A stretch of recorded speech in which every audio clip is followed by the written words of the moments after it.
So Opetaia says recently that his goals for his career is to possibly move up to heavyweight sooner or later and try to challenge at that weight class.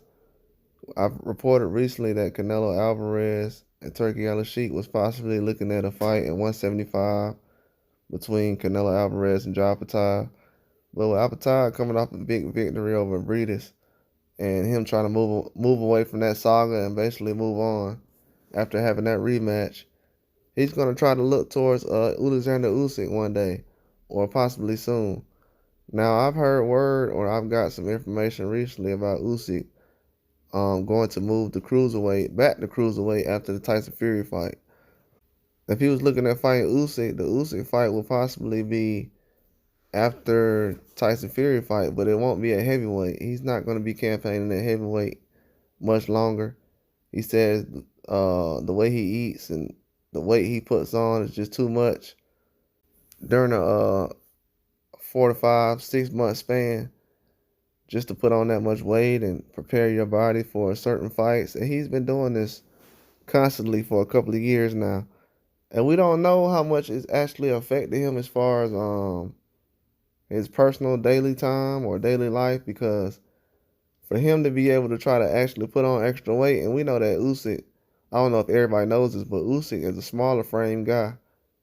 He's fought a lot of guys who was at lower weight classes growing up, like Sean Porter and other people.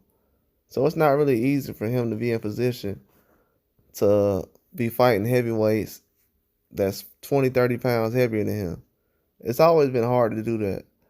But with Opetaia being an option for Usyk at heavyweight, he said possibly in the future. He probably doesn't know now, but Usyk's going to go back to cruiserweight. So whether he wants to face off or not, Usyk's basically trying to reclaim his spot at cruiserweight and let guys like Opetaia know that he will be coming back to that division to try to make some things happen. I also heard word that other fighters were trying to line some things up with Alexander Usyk. I don't know if they know his plans. They probably do now. But he's moving back to cruiserweight. So any fight that's at heavyweight will not be going on. But to see Opetaia against Usyk at cruiserweight, now that'll definitely be something to look forward to. A lot of these fights in 2026, once the Canelo situation kind of dies down and evaporates and we figure out what's really going on when the smoke clears, we're going to have a better idea of what the fights in 2025 will basically give us. Right now, 2024 is decent. We have a lot of big fights going on. But as far as at certain weight classes, it's still much to be desired. And it's not a lot of action between guys like Bivol, Beterbiev, Benavidez as far as the fights that we're expecting. And those fights are still being set up, and a lot of those guys aren't really saying no to anything. If anything, they're only saying no to like catch weights and lower weight classes. But overall, I don't see too much of a difference between what these guys are bringing to the table. I feel like they're doing a good job overall at cruiserweight, but it's just gonna be a hard challenge, man, for these guys to actually get down there and try to make a big fight. But I believe Usyk is definitely gonna be someone who's gonna be well prepared and ready to take a fight. He's not looking to retire over the next 2 or 3 years, so he definitely has at least 5 or 6 fights left.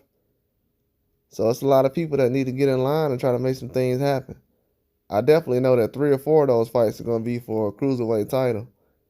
So if anybody else is trying to get involved and make some things happen, it's going to be a lot of names being moved around. So people got to be aware of certain things like that coming up. It's going to be a lot of moving pieces over these next couple of years, especially at cruiserweight. So we just got to be prepared. I definitely feel like Usyk's going to have a lot more options than what people realize right now. But if they can keep those options open, it'll show how strong the division really is. It'll show what guys are really interested in making the big fights. And with Turkey Al-Sheikh now involved, it's going to speed everything up and make everything go faster. But that's all I got, though. Like and subscribe.